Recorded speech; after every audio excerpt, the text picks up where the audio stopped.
I'm all right. I'm fine. That's what people should tell you after they had an accident. Things like this happen all the time. And the last thing you want to do is inform people that I fell, I crashed, something bad happened, because then they instantly freak out and they impulsively say, "Are you all right?" And then you need to assure them, calm them back down. So, I am fine. I'm all right. I had my third bike crash, though, just yesterday. So, thought I'd ruminate a little bit about doing the same things over and over again, even though the results are far from optimal.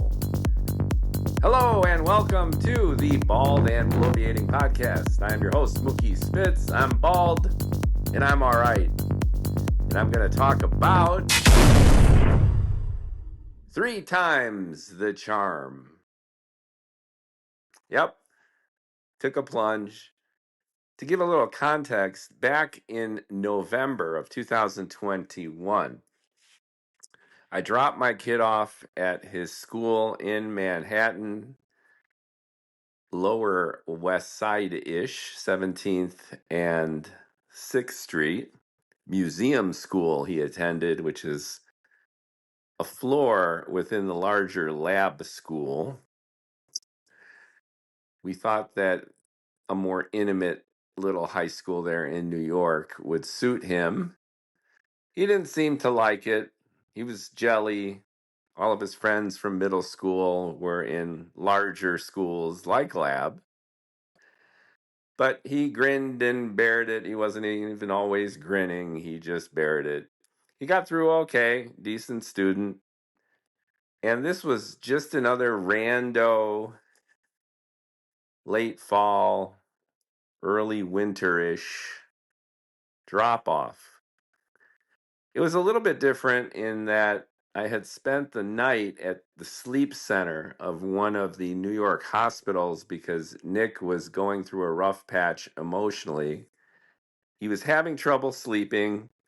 He claimed to be waking up gasping for air. So he had the signs of sleep apnea, which I have. So I crank out on a CPAP machine in the evenings when I am compliant. I call it a birth control mask because the devices are so unwieldy and primitive to this day. Other solutions are being developed and are available, most of them out of pocket, most of them very expensive. So I keep scaring people away with my birth control mask, but it does work.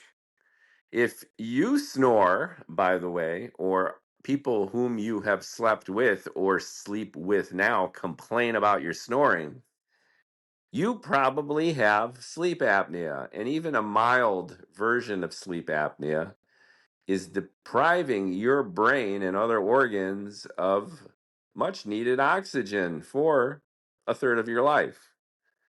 The condition is chronic, the damage is progressive. So, no, I'm not getting stock or residuals from CPAP companies and other sleep aid firms or ventures. I'm just letting you know, as a matter of fact, that you should go get checked out and you should get your ass one of these machines or something similar because it does qualitatively improve your quality of life. Trust me. And it might even extend your life because this kind of oxygen deprivation can't be doing your body any good. Not to mention the consternation of the person sleeping next to you or the person who used to sleep next to you and is in the other room because they can't stand your fucking snoring. So that's a little CPAP/sleep machine/sleep apnea public service announcement for you. It's relevant to this story simply because of the circumstance. I was over at the sleep clinic with Nick. They do the full EKG. They measure all your rates, your breathing, your heart rate.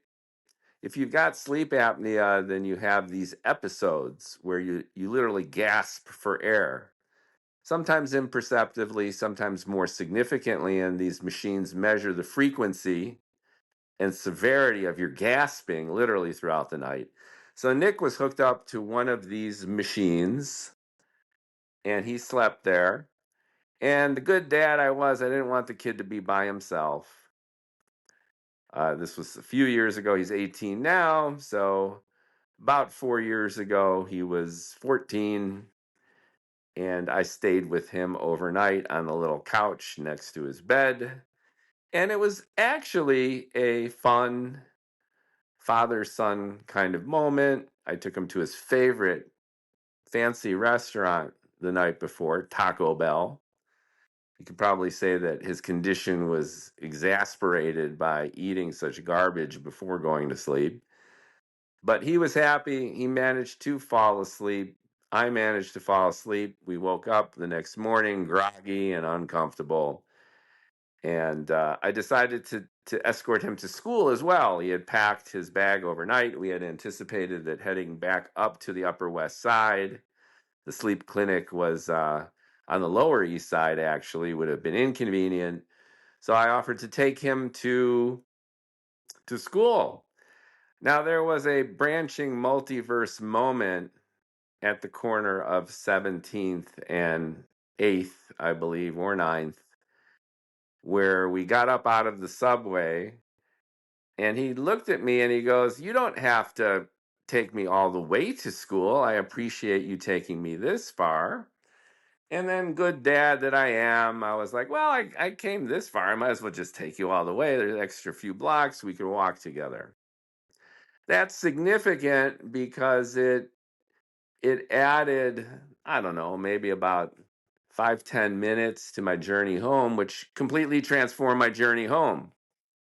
When we are working our way through traffic, commuting in any capacity, even a differential of half a second completely changes your experience commuting. And as we know, accidents happen in the blink of an eye, and they're contingent on the exact orientation of cars and people, and literally tens of thousands, if not even millions, of independent variables that go into your experience commuting from one place to another. Now, a vast, vast, vast majority of these variables are irrelevant to your future in this universe, as it were. You get to where you're going, okay, and so do most of the other people.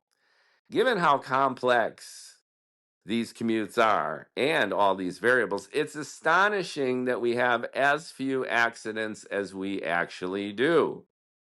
Human beings are quite adroit at being able to look at their surroundings and coordinate. I mean, again, thousands of muscle movements in real time to the thousandths of a second. It's really astonishing, this world we live in, if you really think about it. But the reason I'm thinking about it here is all these factors became relevant because I made that decision. I walked with Nick to his school. I said bye bye. I turned around. He turned around. He went into the school, and then I walked back to 17th and 8th or so. And I believe there or nearby, there's a city bike station. Now, city bikes are those rental bikes. You can even get a year-long annual subscription, and you have an app. These days of smartphone tech are so useful. You open up your app.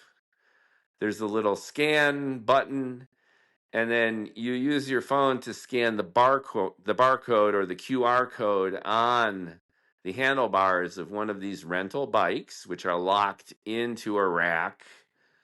And then the bike is yours for 45 minutes if you have this annual subscription. And I believe in units of a half hour if you want to pay for each ride. So anyway, I've got the subscription. At that time, I was almost exclusively using these bikes station to station to get all over New York for three reasons. The first was I hate the subway.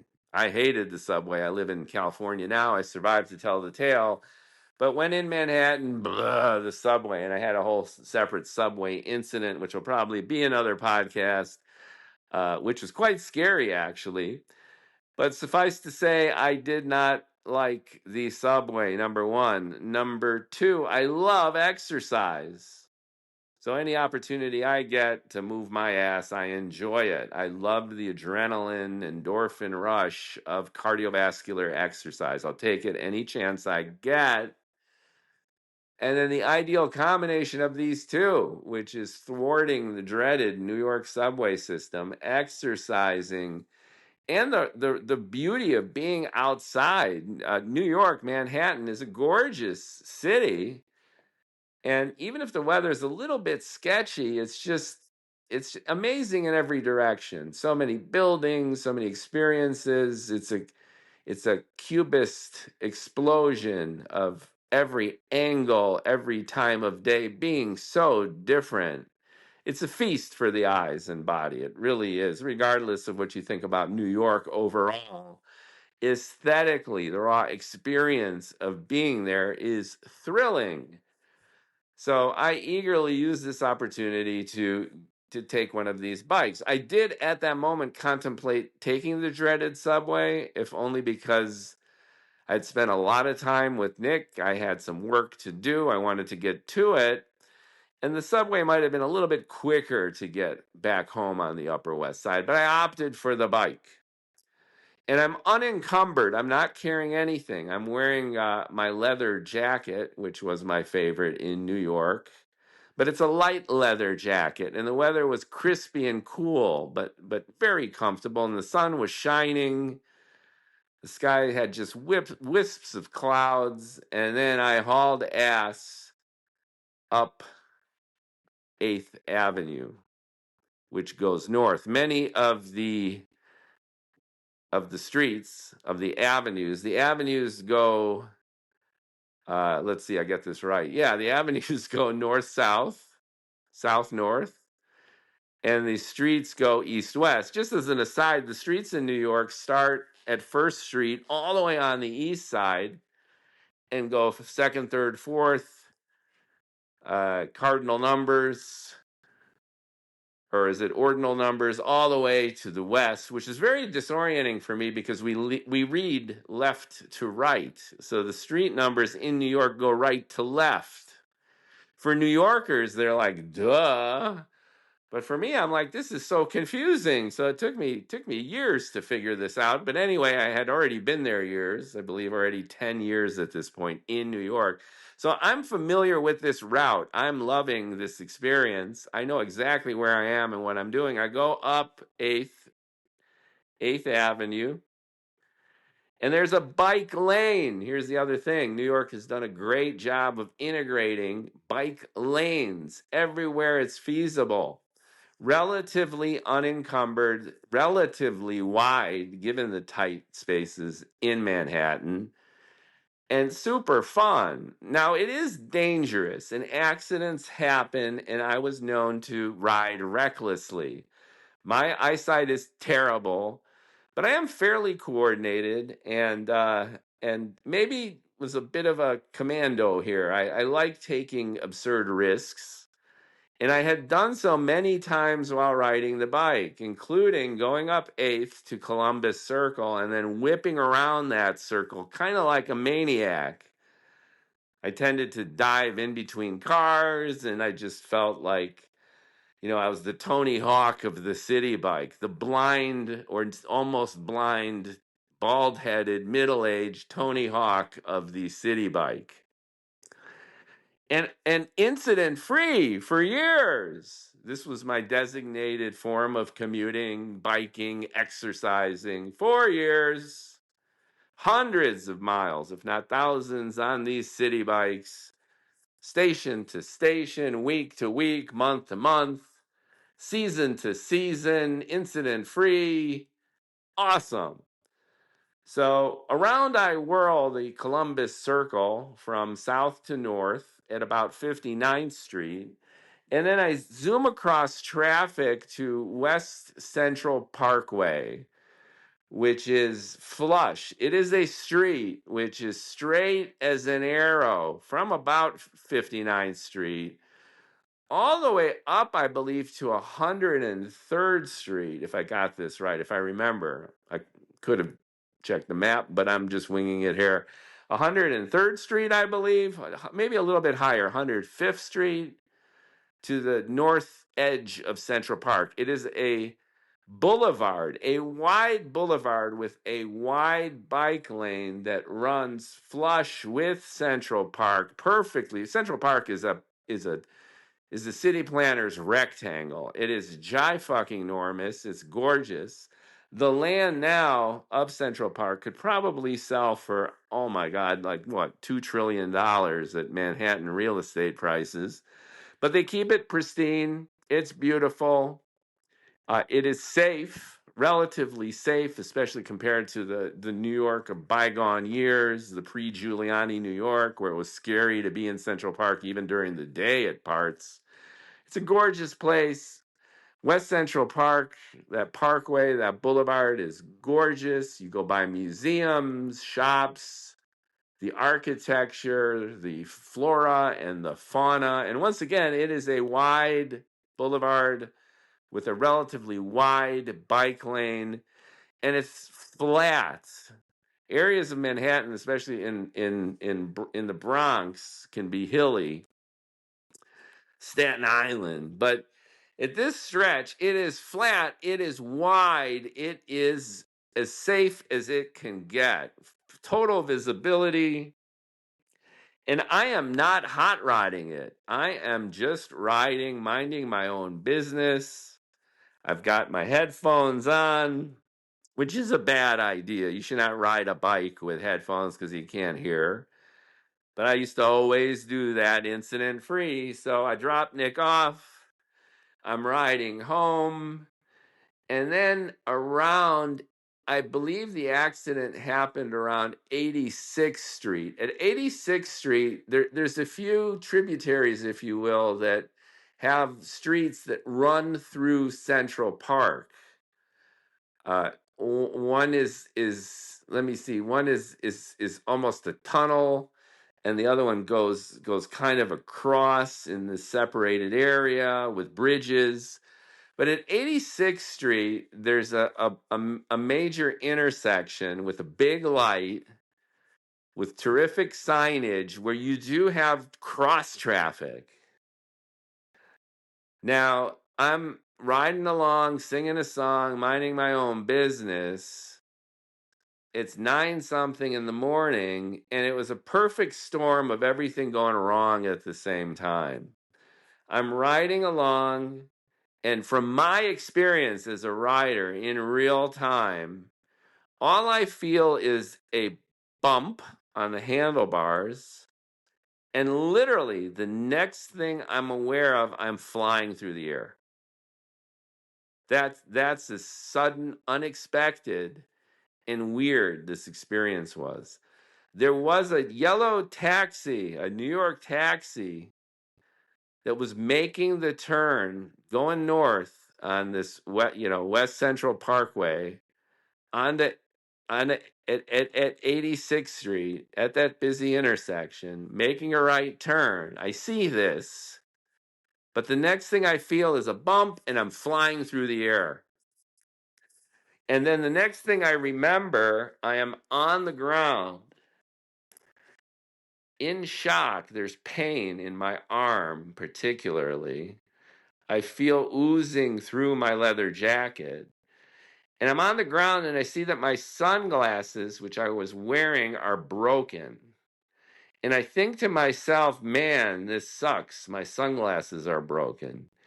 And I spend what feels like a full minute, and it's no doubt 2 seconds, fumbling with my sunglasses and feeling angry that they were broken. I had a bit of an out-of-body focus on something completely irrelevant, no doubt as a consequence of my shock.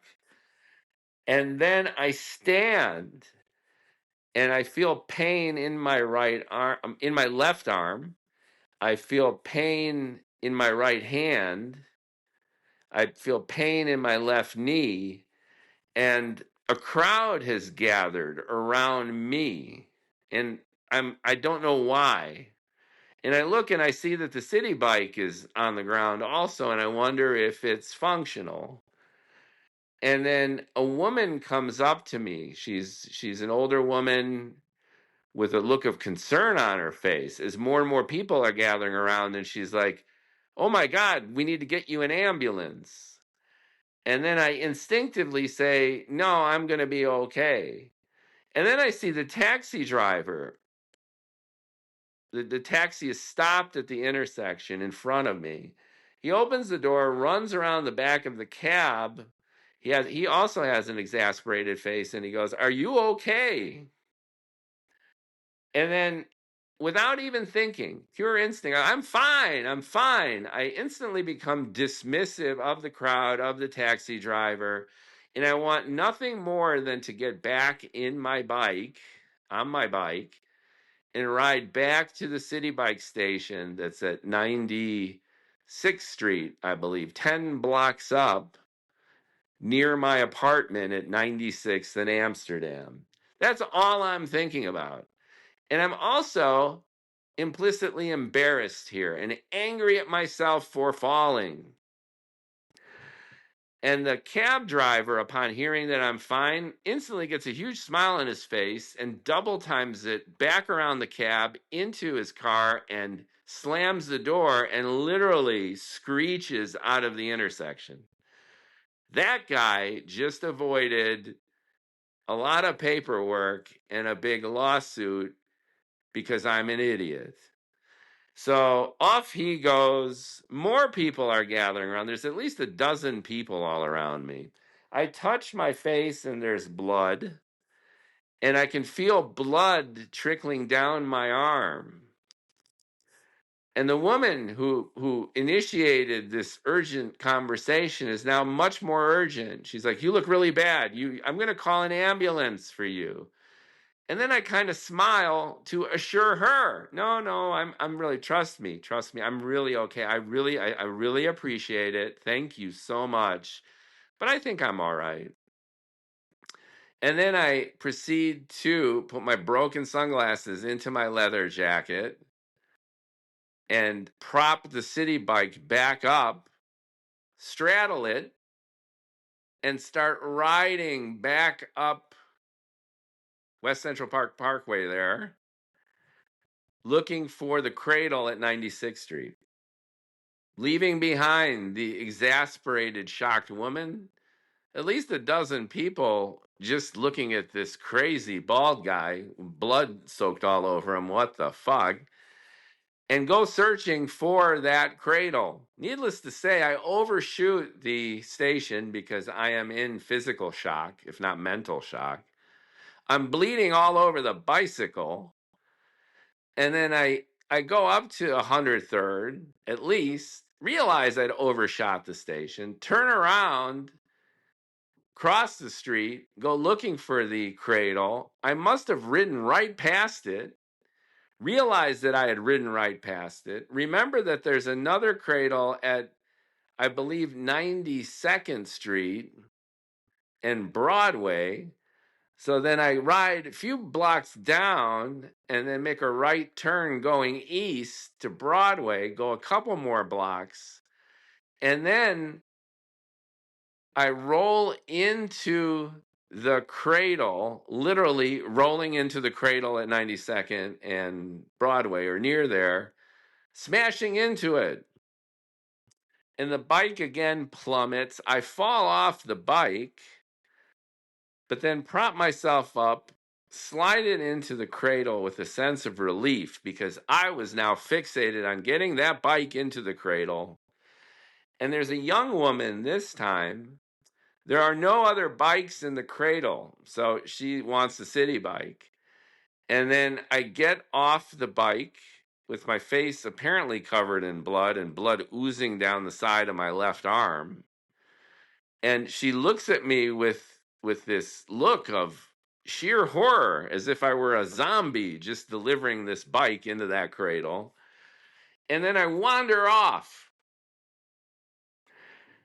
And I'm thinking to myself as I wander off, well, I hope there wasn't too much blood on the bicycle. And then I suddenly ask myself, where's my music? And then, with the greatest relief I've ever felt, touch the headphones that are still dangling off my neck. And then I put them on and turn them on. They still have power. And then I search through my apps, my YouTube Music, which is my preferred app. And then I find my favorite song in the whole world, which remains my favorite song in the whole world, which is Every Time I Die by Children of Bodom. And I would bet you all the money that this cost me out of pocket for being such an idiot that you've never heard of the band and never heard of the song. But I will put it in the podcast description for you to give you a little bit of ambiance if you so care to multimodal your experience of my reminiscence here. But anyway, I stumble home. It's about 5-6 blocks to get home. And the next thing I remember, I don't remember finding the building and entering the lobby and going up the first flight, opening the door. The next thing that I remember, as if I black out, is that I'm looking at the wall near the door that I had just closed, and it's splashed with blood. And I think that that's really weird. And then I proceed to take off the leather jacket, which is soaked in blood, and take off all my clothes and realize that my left elbow is profusely bleeding. So then I create this ersatz tourniquet from toilet paper, wrap up my left arm, and get into the shower with my left arm propped to try to get the blood off myself. Get dressed in shorts and a t-shirt, wipe the blood off the walls, and then start working on a project that I felt that I should get done. And I work on this project until about 3 p.m, but the blood doesn't stop. And then I finally say to myself, this is bad, I'm feeling weak. I walk over to one of those urgent care centers, another several blocks away. They look at me for 30 seconds and they say, no, buddy, you got to go to the hospital.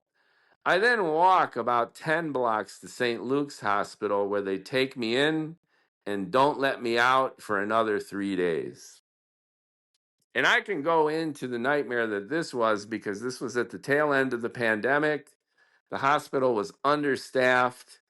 Part of it was still quarantined. I spent what amounted to, I think, at least 12 hours on a gurney in a hallway.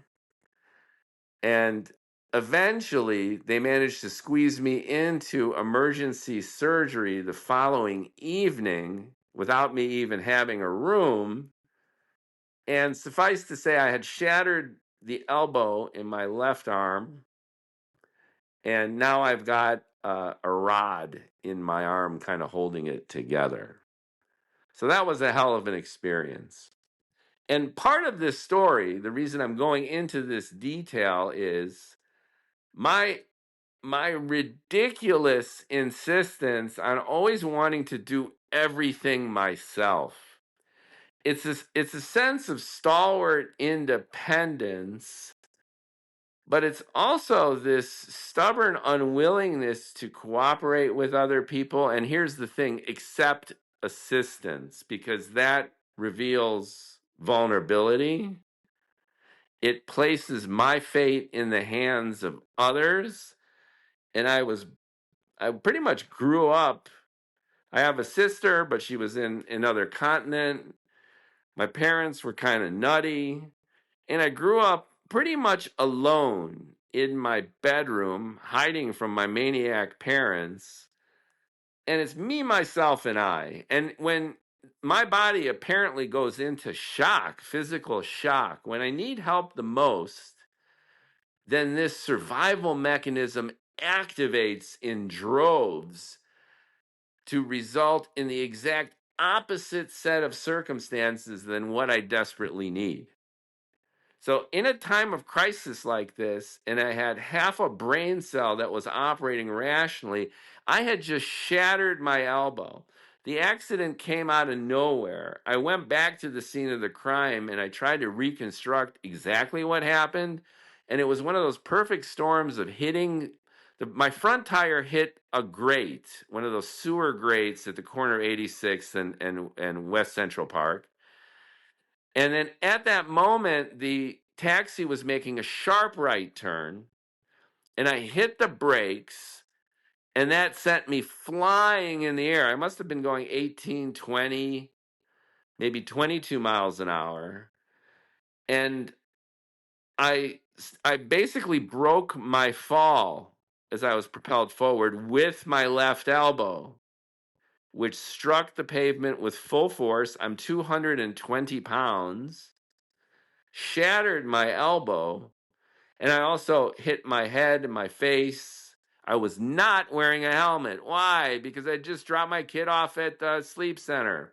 So, in retrospect, I'm actually lucky. This could have been way worse. I could have suffered brain damage by hitting that concrete with my head with that same force. Or who knows, way worse than that. People die every week, I believe, in Manhattan from bike accidents.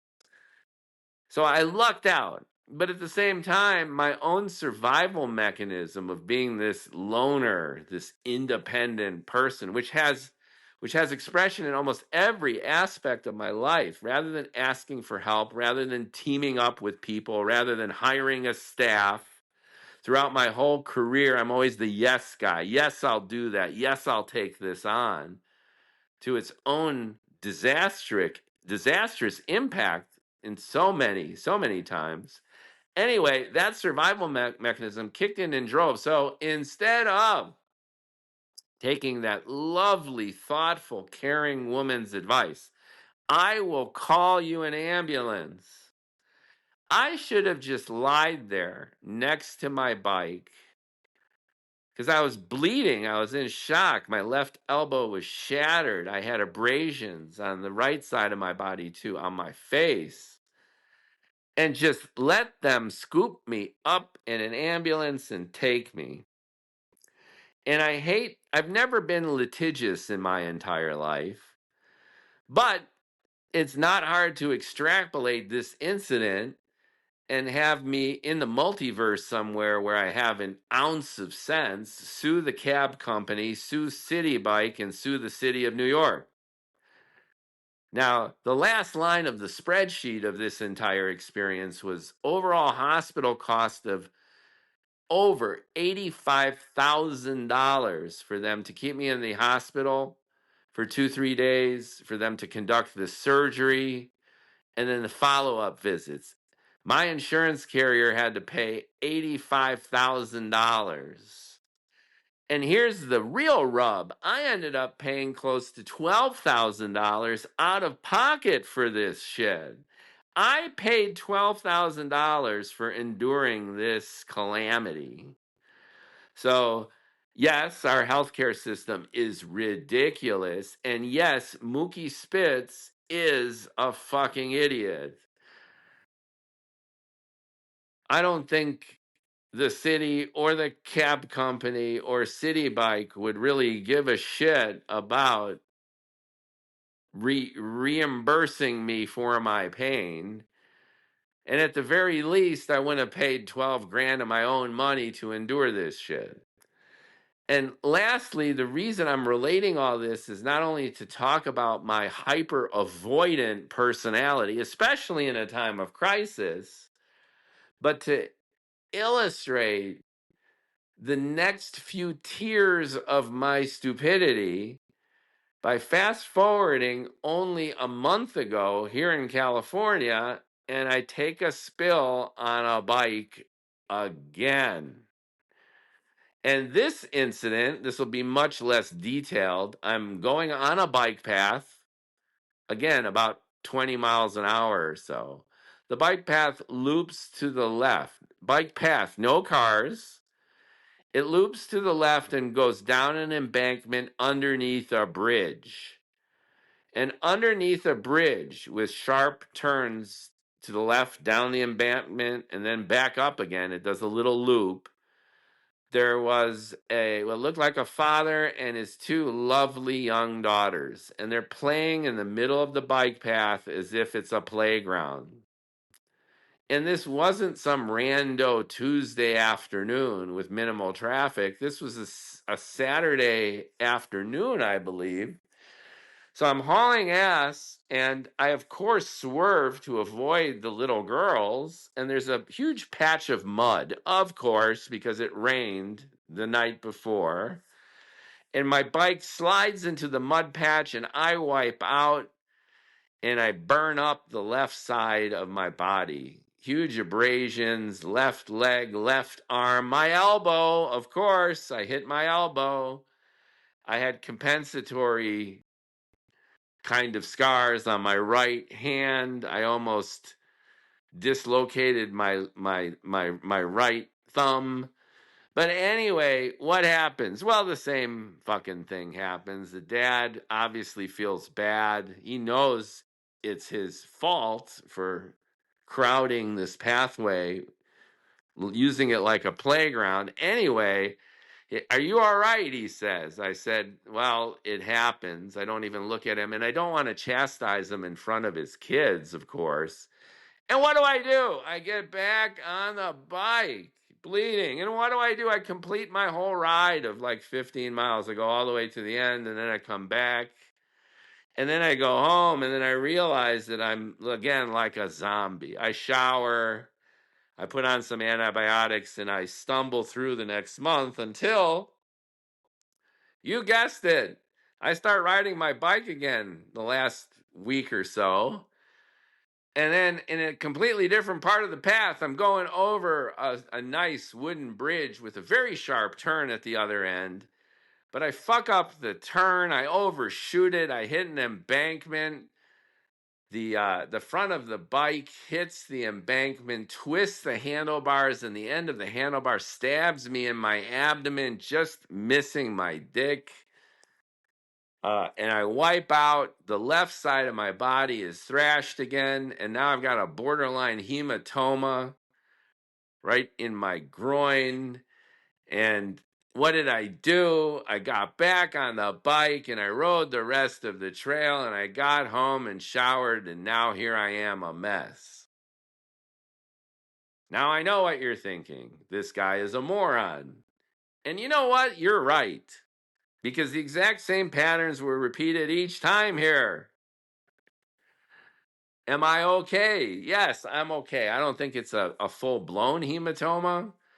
There's some swelling. It's a little bit hard, the tissue. My penis is blue. Thank you for asking. And my kid, Nicky, who lives with me, he's 18.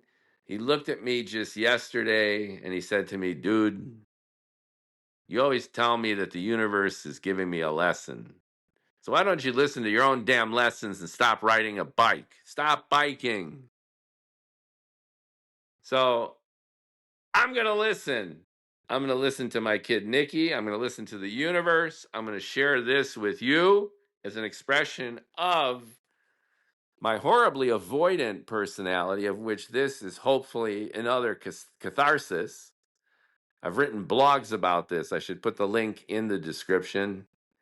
Maybe you could relate to having this kind of attitude, because I think there's two types of people in the world based even on that attraction theory between lovers. There's avoidant people who flee crisis as a defense mechanism and a survival strategy, and there are those who are anxious, who embrace conflict or at least urgent communication and fix it as their survival method. So I am clearly in the avoidant camp. I keep repeating these same patterns, and I am going to try to enlighten myself by not repeating these same patterns. So I will start jogging slowly on the side of the bike path rather than gunning it at 20 to 30 miles an hour on a bicycle. with my headphones on, with my extreme myopia. I was wearing a helmet, by the way. I learned at least that much. And I will try to do a better job at being less avoidant in my life, because there's so many expressions of my avoidance. If I don't like something, I don't do it. I procrastinate. And the things I do love, I pour it on. And that's a good thing. But yes, I'm emotionally 12 years old. If I don't like it, I don't do it. And I act out. And yes, if the going gets rough, I get going. I like to shout, and I like to yell, and I like to argue. But if it gets down and dirty, I just don't like it. And if I don't like it, I'm out. And the result is repeating behaviors. And in this sense, at least vis-a-vis falling on my ass on a bicycle, with it getting progressively worse, not better, I am adopting the 3 times the charm rule. And it was 3 times the charm. So maybe by ranting on this podcast for our mutual catharsis, I will play it safer, because I want to do more podcasts, because I want to finish my book, because my kids rely on me, and because I actually love life, even if I am an avoidant motherfucker.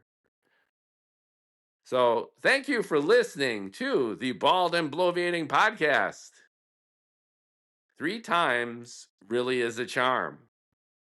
And if you got a chuckle out of this, and if you can relate to it either as an avoidant kind of personality or an anxious one, I know we all, as human beings, go through this. We have an idealized self, we have our real selves, and we all try, in one sense, in one way or another, to live that balanced life. But that's hard to do. And I'll be so bold as to say that the balanced life is a boring life. And if we pour it on, and if we crank up our excesses to excess, then that's not always a bad thing. And in fact, if we're going to contribute anything to the world, it's always in these extreme kind of ways. But at the very least, don't kill yourself doing it. And that's my promise to my kid, and my promise to myself, least as far as the bike riding goes. Thanks for listening. More to come. And I'll be jogging. Soon as my dick is less blue, my hematoma heals, and the left side of my body doesn't ache.